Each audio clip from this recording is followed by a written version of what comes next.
Hello YouTube, it's your girl Kimberly. Thank you so much for coming back to my channel. In this video, I'm going to talk a little bit about where I've been, what's going on with me, and a little update on the Patrick Ta Painted by Esther situation. So if you want to know more, keep watching. Thank you so much for coming to the video. Please subscribe to the channel. We're on the road to 5,000 subscribers and I want you to be a part of the crew, okay? So hit that subscribe button so you won't miss out on any of the great skincare reviews, makeup topic discussions that I have here on the channel. And I want you to give your 2 cents in the comment section below, okay? Especially when I get to, not so much on my where I've been update, but on that too if it's relevant to your life. But I really want to know what you guys think about this Patrick Ta podcast interview / apology iOS press release. So let's get into it. Where have I been with my shiny forehead? I've been busy. For anybody who lives in a temperate climate where it's like really cold and snowy in the winter and then the summer is like beautiful and gorgeous, there is a huge push of like, it's summer, I gotta be out every weekend, I gotta do stuff every weekend. So I have been ripping and running the streets, y'all, and that means that on Sunday nights when I usually would be filming YouTube videos, I'm either having Sunday fun day or I'm just tired or I just don't feel like it. There was a point where I was trying to do the Monday nights, but then Mondays from work it just was too much, and then I couldn't really film or whatever. And also just trying to get back in the swing of things for a lot of different things in my life, but I'm back-ish. Another thing too that I must admit is that I am not buying as much makeup. I am still looking at Trendmood, watching other influencers, seeing what people are saying, and I just have not been moved. The only thing I was semi-excited for was the Marc Jacobs drop, and a part of me said, don't buy it when it first gets online, see what people say on YouTube. Between YouTube and TikTok, the amount of people, I really wanted that bronzer. The amount of people that were brushing the bronzer and brushing their face and it was giving nothing, I was like, oh my god. And then what was making me even more upset is that people were like, oh, this bronzer doesn't have that much pigment. And I love when a bronzer doesn't have a lot of pigment. I'm like, oh my god, you people have lost the plot. So I have been disappointed. I literally now just go to Ulta for restocks of like, I'm out of shampoo, go get shampoo. I'm out of cotton rounds, go get cotton rounds. I need deodorant, let me go buy deodorant. Like, I'm not excited for the makeup things anymore. I have been seeing some people doing their smash or pass purchase or not get it kind of things. And I'm just looking at it and I'm like, it's either brands that are online only, which when I buy makeup I like want it in my hand right now. So it's either they're online only, or it's a brand that's done something problematic, or it is a dupe of a dupe of a dupe. And I'm just like, I'm not buying any of this. So same thing with the Fenty Cream Putty Bronzer. Once I saw there wasn't a good shade range and people weren't loving it, I was like, I'm gonna stick with my LYS bronzer stick. She never done me wrong, so why would I switch up now? Yeah, shout out to the Knicks in 5. Knicks won the championship. That was another place I was that whole week. Like, I was going to like watch parties, and I went down to the Pen to be with the people at MSG. Like, I was having so much fun getting home late on school nights. So I definitely wasn't filming any videos. I was just trying to make sure I woke up the next morning. But so that was a good time. What else have I been doing? Did a little bit of travel here and there. Nothing too crazy or international or whatever, just around New York State. And that's pretty much it. So that brings us to now. So although I am still going to be living my best outside life, or at least attempting to, I am going to try and get back in the YouTube of the things, because I love talking to y'all. I love my YouTube and I don't want to give up, okay? So even though, like I'm saying, not going to it's definitely... The pandemic was such a golden era of like views and people being on YouTube and interacting and being engaged, and now it's just harder. So it is, I gotta give myself another push, another rev up. So normally I do take a 2-week break for Christmas. Apparently now I take a 2-week break in June. So it's like, listen, you gotta do what you gotta do. But I'm back now. Like I never left. Okay, so Patrick Ta interview. Apparently, I might be getting this woman's name wrong. Emma Grede, I think is her name.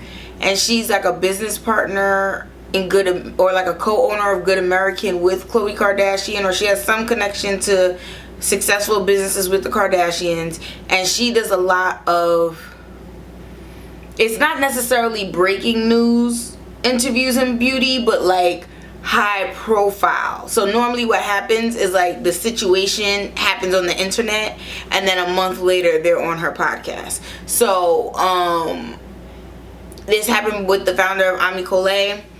She announced she was going to shut her brand down. Like a month later, she was on this podcast explaining like what happened and how she went into too many Sephora stores and how that ultimately had a negative impact on her business, right?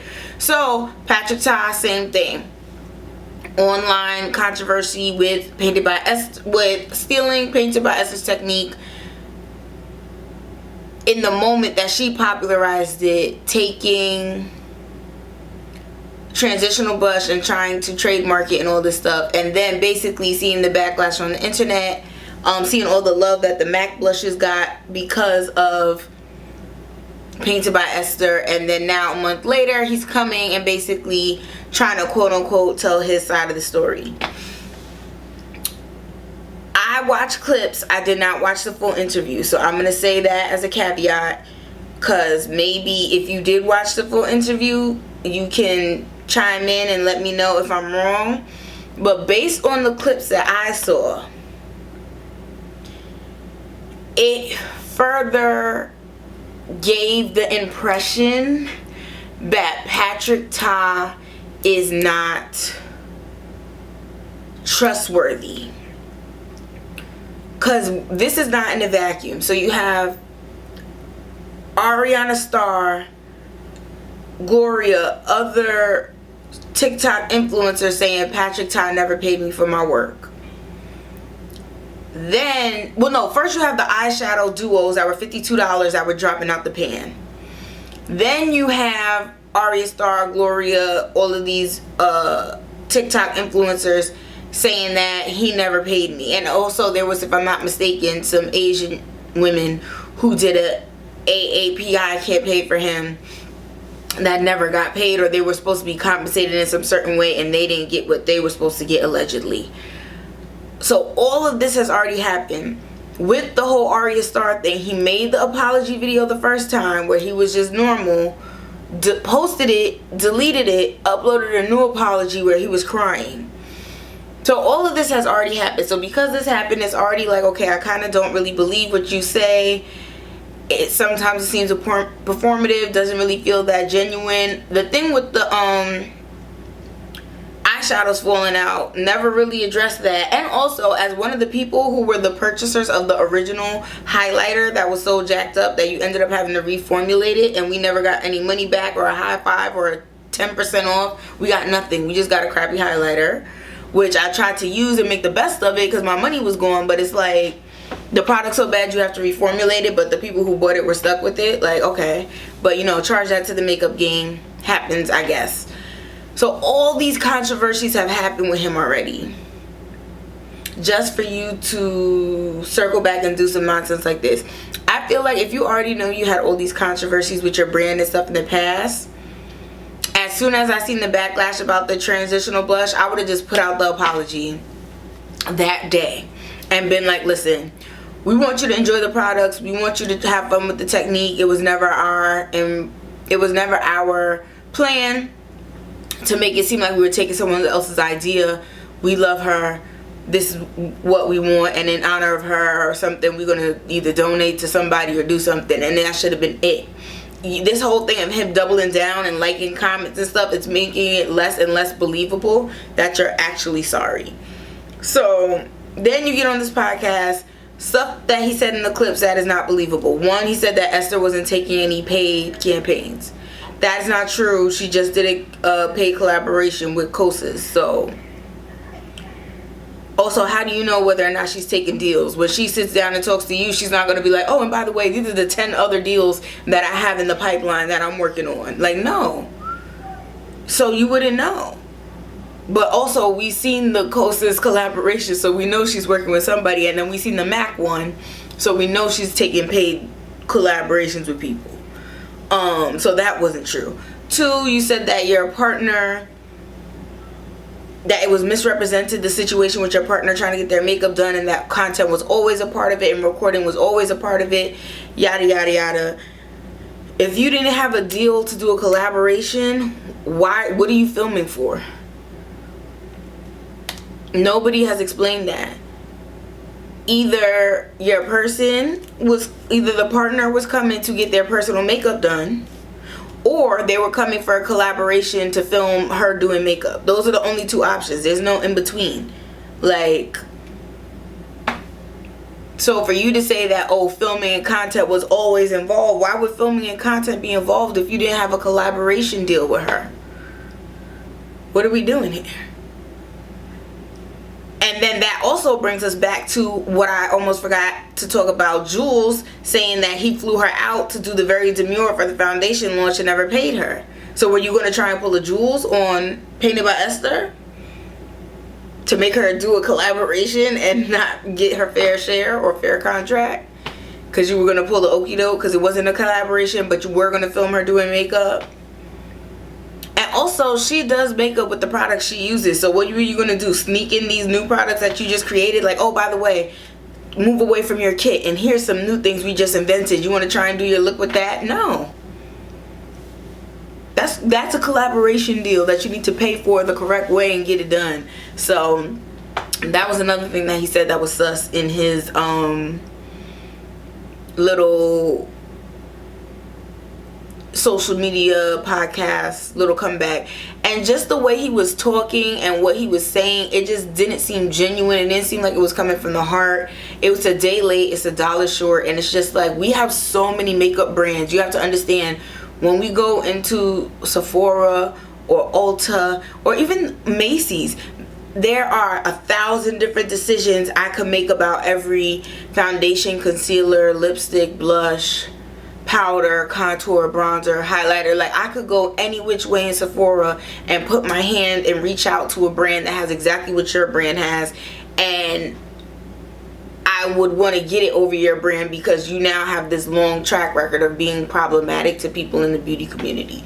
So my advice to Patrick Ta is that he should do what the owner for Juvia's Place did and step away from being the face of the brand.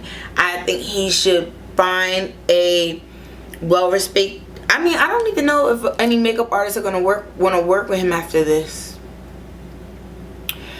Well, in theory, you find someone who's not embarrassed / mad / willing to work with you, make them the head global artist. And oh, there's actually a TikToker I follow that does he work for Patrick Ta still?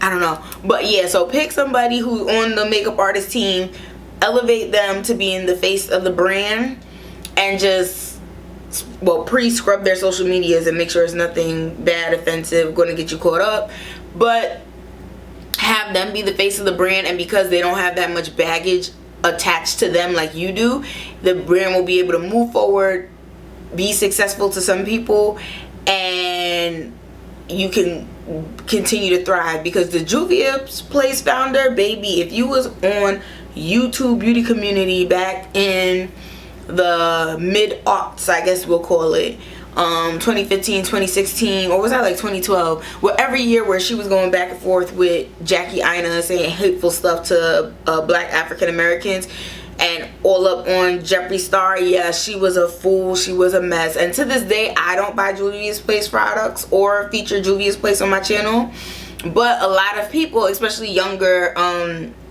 Gen Z, who they weren't old enough to remember what she did before, they love the brand, they buy the brand. All the young girlies, you know, it's a good price point, a lot of pigment, so they buy Juvia's Place. And I think that's gonna have to be Patrick Ta's move. He's gonna have to just wait till the next generation forgets everything he did and step away from the brand and not be the face of it anymore, because this is a mess. So that's my thing on Patrick Ta. In terms of new beauty releases, like I said, the Marc Jacobs thing, I was like, at first I was going to get it, but then I seen the review, so now I'm off it.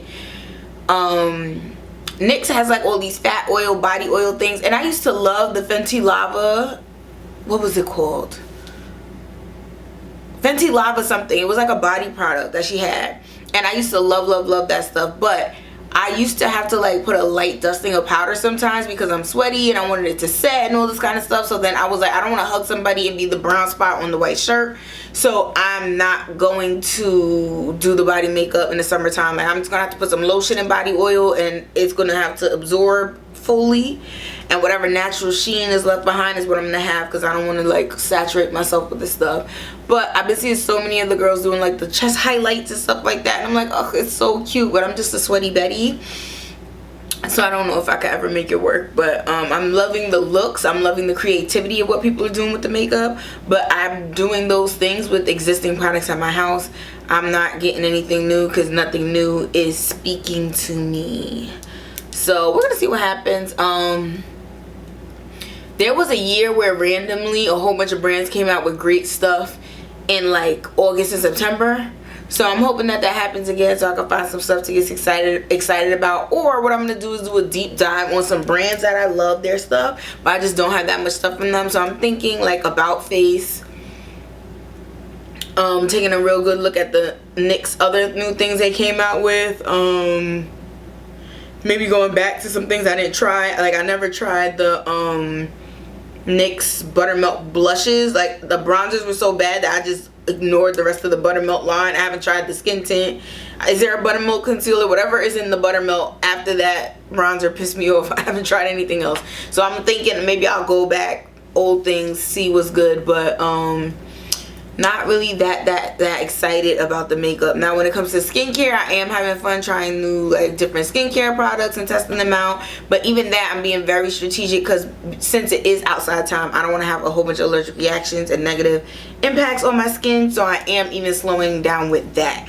But let me know right now, one, how do you feel about the Patrick Ta situation now that he came out with the apology and what he said on this podcast?